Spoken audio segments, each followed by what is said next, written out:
Hello, my wonderful friends. Do you appreciate these shows? If so, why not show your appreciation by joining our efforts today to pay it forward and raise our voice for kindness on a much larger scale? Here's how you can do that. First, subscribe to this podcast. In the description below, there's a link that you can click on and come to subscribe and pay as little as $3 per month.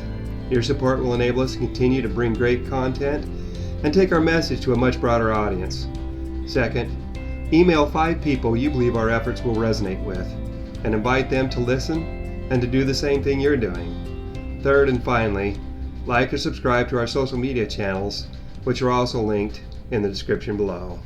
Thank you for your support. Yeah, we have one of our grandfathers in our program.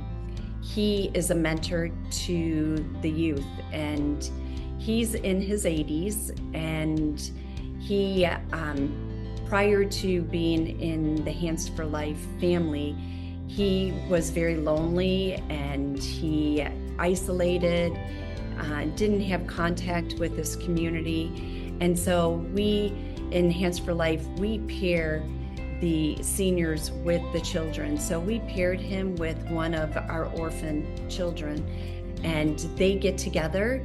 We make sure that they have an opportunity to come together once a week and just do life together. And this grandfather just tells stories after stories about how that enrichment with that young boy has changed his life and has given him purpose and has really brought life back into him where he was just waiting to die. Welcome to the Kindness Factor podcast, sharing life-changing personal stories of the transformational impact of deep kindness. Hosted by Dr. Elia, the happiness doctor, and Randy McNeely, the kindness giver. Thank you for joining us. Good morning, good afternoon, or good evening, wherever you may be. Welcome to another episode of the Kindness Factor podcast. I'm Randy McNeely, your co-host, and my wonderful partner, Dr. Elia Gourgouris, is not able to join us today. He's got some family things that he's addressing, and so I am thrilled just to have the opportunity to be here with an amazing lady named Stacy Shewey. She is the founder and creator of a wonderful organization called Hands for Life. I'm going to tell you just a little bit more about Stacy. It's hard to be able to know where to start. In fact, I'm going to let her tell a good bit of it. She's an entrepreneur. She's built a successful hospitality company where she owned and operated a bunch of different hotel properties. She also freelanced as a hotel feasibility consultant, and she was a consultant investor on a $60 million resort startup. She served as the executive director of an assisted living and memory care community where she gained experience in the senior living industry. And she is a visionary. And this is truly a true statement. I know because we've interacted for quite a while. And Stacy truly is a visionary who takes ideas and brings them to life. And she says herself, here's a quote from her. She says, after being in senior living and hospitality industry for my whole career, I felt called to take my experiences and knowledge and serve those in developing nations. We know that there's an aging crisis in the US, but few realize that we are in a global aging crisis where there is no plan to care for the vulnerable and forgotten senior population. It was with this revelation that Hands for Life was born. Hands for Life. We're going to hear a lot more about that shortly. Stacy, thank you so much for joining us. Oh, my pleasure, Randy. Thank you. It's just a thrill to have you here. Of course, we keep this conversational. Our whole purpose here is to invite amazing guests like yourself to come in and share experiences that they've had with kindness heroes. Can you tell me a little bit and to share with our audience a little bit of an experience that you've had with someone or some experience you had where someone stepped in as a kindness hero and inspired you in your life? Yeah, it comes in the most unexpected places. My family and I were on a mission trip in Haiti years ago and came across this elderly woman who we were sitting around and we were just trying to get to know her, and there was a language barrier, so we had an interpreter and just making small talk. And my daughter, who was like 14 at the time, commented this woman on these little gold earrings that she had in her ears. And she said, "Those are very beautiful earrings." And the interpreter interprets, and the woman goes and she takes them out of her ears and she hands them to my daughter. And my daughter's like, "Oh, no, no, no, they're beautiful on you, you know." And the interpreter is like, "No, you need to take them. She will be put off if you don't." So my daughter graciously accepted them. And later that day, I was journaling and reflecting on that experience. And I realized that, we were in Haiti as missionaries, and our whole thing was to pour into others and love on them and help them. And I had bought some new skirts from Old Navy, but I told the kids, bring your old clothes because we'll leave those behind. But my new clothes I was going to bring home with me. And this woman just like changed my life, because here she has nothing, Randy. She lives in a hut. She owns nothing. These earrings were her only prized possession, and she so freely gave them away. And here I was willing to give my used stuff away, but not my new stuff. And so that was life-changing for me. Isn't it amazing how a simple thing like that can just really make you stop and think, now, wait a minute, where am I coming from on my perspective? Yeah. How am I seeing things? And just her simple gift of giving from the heart, from her treasure, from what she had, helped to change the way you were thinking about things. And what a fantastic experience. Now, let me ask you, how has that experience continued to impact you? Well, for the last 5 years, I have been working on my nonprofit, which is called Hands for Life. Tell us a Because little bit about that. Tell us what Hands for Life is. yeah, I was in a transitional phase in life, and I was asked about what my dream job would be. And I said, I have a heart for the elderly. So I would love to go be a missionary full time, but I can't because I have, kids in college. And Yeah. so a friend encouraged me to start my own organization. And I did. And since then, I've dedicated my life to caring for people from every stage of life, from the womb to the tomb. And Hands for Life main focus is on the aging in places where they have no one and nothing. So in essence, they are orphaned seniors. So what we are doing is caring for those seniors, but at first it was, let's build assisted living in developing nations. And then God's like, no, I don't need more buildings. I need you to solve problems. And the way that we're solving this global aging crisis is by bringing orphaned seniors together with orphaned children, where the seniors impart their wisdom to the children, and the children learn to honor and respect their elders. It's really beautiful. My goodness. So how is that really is beautiful. How has that experience been impactful for you? Can you share some stories about, what you've seen happen when these young people and the elders have come together? Oh gosh, there's so many stories on this, but our first project is in Africa, in Nigeria, and we're building an educational campus where some of these senior orphans and children orphans will live together. And the whole premise is that we train up that sandwich generation on how to best care for those two vulnerable populations on both sides of them. And so when we were last in Nigeria, we went to go visit one of our grandmas who is in our community outreach program, and she only has the people in her community to care for her. She doesn't have any family. And I went and I we bring food and we provide medicine, and we provide walkers and wheelchairs and all that type of thing. And so we went to visit her, and we presented her with a new walker because she was using a plastic chair as a walker. She like turned it around and she was using that chair. So we gave her a walker, and I said, Grandma, is there anything else we can do, Hands for Life can do for you? And she said, Stacy, it's great when you bring us food, but people come in and steal it from me. My heart was just broken with that. Oh my And gosh. so Yeah. I asked her neighbor, who is in the sandwich generation, I said, Bernard, can you keep Grandma's food safe for her? And he said, yes, Stacy, most definitely. She is like our own grandmother.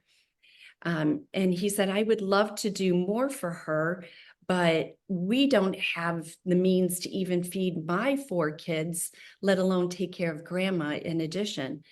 And so with Hands for Life, everything is solution focused. We are not about handouts. We said Hands for Life lends a hand, not a handout. So what came to me at that stage in that conversation was, we have to uh, empower Bernard with job skills so he can feed his family and also feed Grandma here and take care of her. So we are building this agricultural project where we will train up that sandwich generation on how to be farmers, how to start their own businesses with a pay it forward model. So they get trained, we help them start their own business, but part of being connected to us is that they have to adopt a grandparent in their community, and they have to take some of the fruits of their first fruits of their labor and pay it forward to the next entrepreneur. So it is a whole circle of, pay it forward, and the circle of life where, the elders took care of you. There comes a time when you have to care for them. Oh, that's fantastic. Now, you use the term sandwich generation multiple times. Can you explain to us what you mean by that? Yeah, the sandwich generation. So we have the children, Uh-huh. uh, and then we have the elderly, the older adults, but that generation who's in between. So like the 20 to 60-year-olds, that's the sandwich generation. So we need to empower and equip and educate that generation how to best care for those children, those vulnerable children, and those vulnerable elderly adults. Oh my gosh. Okay. So that's what that means. So, Stacy, you've how long has Hand for Life been established? You established it, like, has it been 4 or 5 years? Yeah, it's been 5 years now. 5 years. So you've been on quite the journey since you started it. Now, of course, all of us go through our own journeys, and there's no part of our lives that are without challenges. And of course, you had a tremendous upheaval and challenge in your life back in 2022. Yes. When your sweet boy, had an accident. Can you tell us a little bit about that and how that has inspired you, what you've been doing to carry on his legacy as a result of what has happened? Yeah, God has been good through, the trials and tribulations. And yeah, we lost Alex. He was 20, just turned 24. And he had graduated with a degree in aviation management, and he wanted to be the Hands for Life pilot, missionary pilot. And he brought his college friends home to his hometown in Illinois. He went to school in Ohio and wanted to bring his two worlds together and say goodbye, because he was moving down to Florida to join us. We had moved here. And he brought his friends to the top of a stone quarry to show them where they used to sit as teenagers and contemplate life. And it was dark. and it was a single path. He was bringing his friends up, and he had his flashlight phone, and he turned around and he said, "Now be careful, guys, it's dark." And when he turned back, he didn't know he was at the edge of the cliff, and he fell 10 stories. And this was, Randy, 3 days after I had just had breast cancer surgery. So Oh my God. yeah, my chest was just torn up from the surgery, and then my heart just ripped out. And God is good, and he has shown me Romans 8:28 is the passage where God turns all things for good for those who are called according to his purpose. And I have seen that time and time again, because Alex was the most generous, loving person. And I said, he nailed the second commandment. He loved everybody. He didn't care the color of your skin, what you identified with. He was going to love you unless you turned on him, unless you hurt somebody that he loved. Then he became a protector.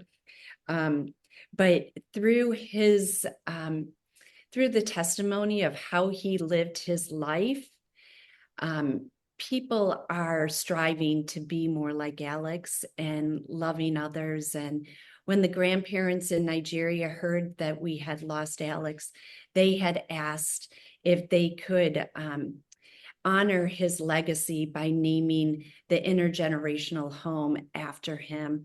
So we now are raising funds to build the first ever intergenerational home for orphans, for those senior orphans and children orphans, and it will be called the Alexander Shewey Intergenerational Memorial Home. Hello, my wonderful friends. I want to give you a fantastic opportunity today to step into the shoes of a kindness hero.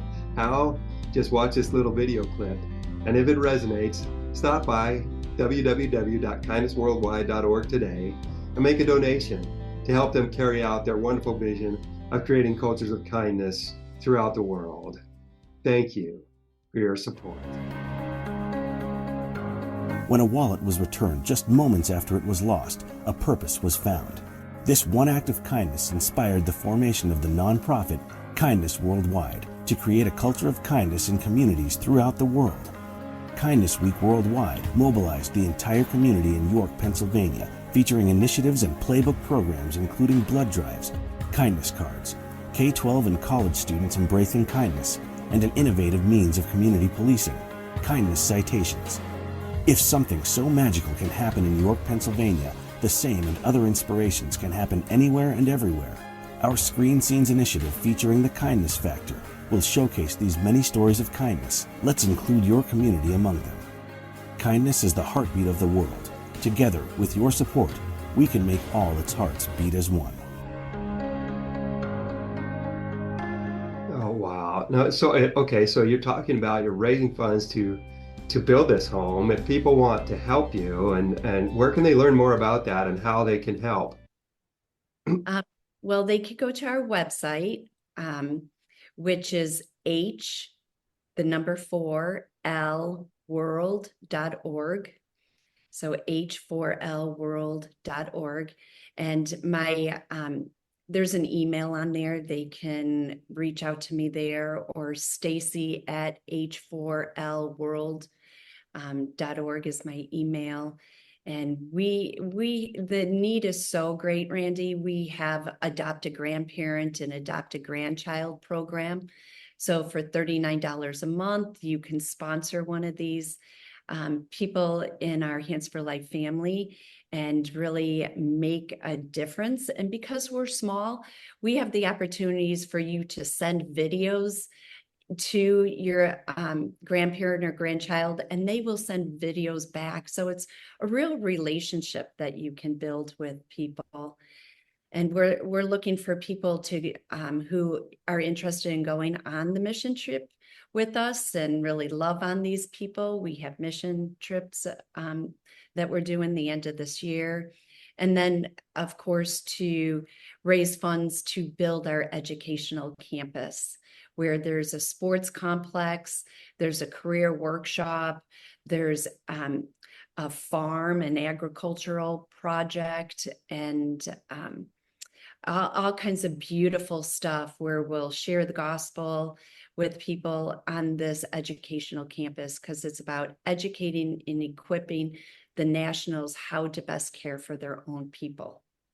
Oh, wow. And so are you, is it just in Nigeria right now, or are you in other locations or Um, we started in Honduras. We did some work there, but the first prototype campus is being built in Nigeria. And the vision is one campus per developing nation, because all we need is one campus. It's educate and equip. And then we hope every 3 years to go plant another campus in a new developing nation. But I do want to add that we do have Hands for Life USA that we are launching as well, because people say, why don't you do this in the States? There's so many needy people. And we can't do what we are doing because of regulations here in the States. It would be very difficult. But we do have programming going on where we bring the young and the old together to interact, to love on each other, and to really teach that win-win for both generations, what they take away from coming together. So we encourage people to get involved in, your senior living communities. I do a lot of just loving on homeless people, the grandparents who are homeless in my neighborhood. I help them. So there's opportunities all over the world to just extend kindness in your own neighborhood as well. well, let me ask you, given the fact that you've interacted with all these elderly folks as well as young people, do you have any additional stories of how they have spoken to you and said, shared with you how what you're doing for them has impacted them? Yeah, we have one of our grandfathers in our program.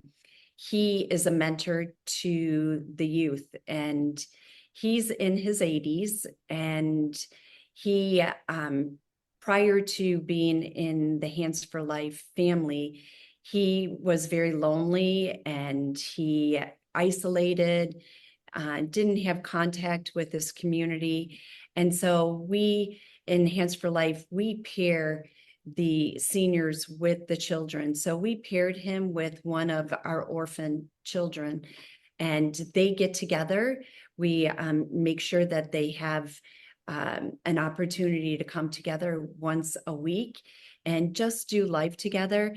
And this grandfather just tells stories after stories about how that enrichment with that young boy has changed his life and has given him purpose and has really brought life back into him, where he was just waiting to die. He didn't have any purpose, and he was ready to go home to be with the Lord. And now he doesn't have that desire. He feels that connection, that he still has worth and value and something to do in this world. And Clinton, the grandchild that he's paired with, tells the story of how Grandpa Alexander, his name's Alexander, ironically, Grandpa Alexander has really enriched his life and teaches him about, the culture and the way that song and dance, when he was a little boy, Grandpa was a little boy, and how important it was. So he's teaching Clinton these old songs and dances and culture and the richness of history. So it's beautiful to see how both generations are getting so much from each other's stories and education. That is just amazing. You think about that. I want to ask our audience to stop and think about what she just shared with us. It's a perfect illustration of truly the tremendous power of kindness. She talked about this wonderful older gentleman who was ready to, just cash it in. He's like, I'm done. My life is not where it needs to be or where I want it to be, and I'm ready to go. And then he starts having these interactions with this young person and having the chance to feel of that young person's excitement, and also to share his own experiences, to share the dancing and the singing and other things. And what has happened? A new life has come in. He looks forward to it. He's vibrant. He wants to keep living. He wants to keep sharing. And the young boy is just having a great experience learning about, another culture. This is intergenerational kindness. Think about the ripple effects that are happening because of that are going to happen because of that. You think, this wonderful man is imparting his experience, and his legacy is going to be carried on. Clinton's not going to forget the experiences that he's having with Alexander. He's going to remember those experiences. They're written on his heart. They're being engraved there right now. And you think about he has the opportunity, they both have the opportunity to create a greater sum of happiness in this world with everything that they're doing. Stacy, it's amazing the work that you're doing. It's so vitally needed. Even if you can't necessarily do the same things in the United States that you're doing in other places, the fact that you're working to help bring, older folk, the older generation and younger generation together to learn from each other, to share experiences, that's a big step. The Surgeon General released the report, what was it, last year or 2 years ago, about the epidemic of loneliness and isolation here in the United States. And that's not, just in the United States, that's everywhere.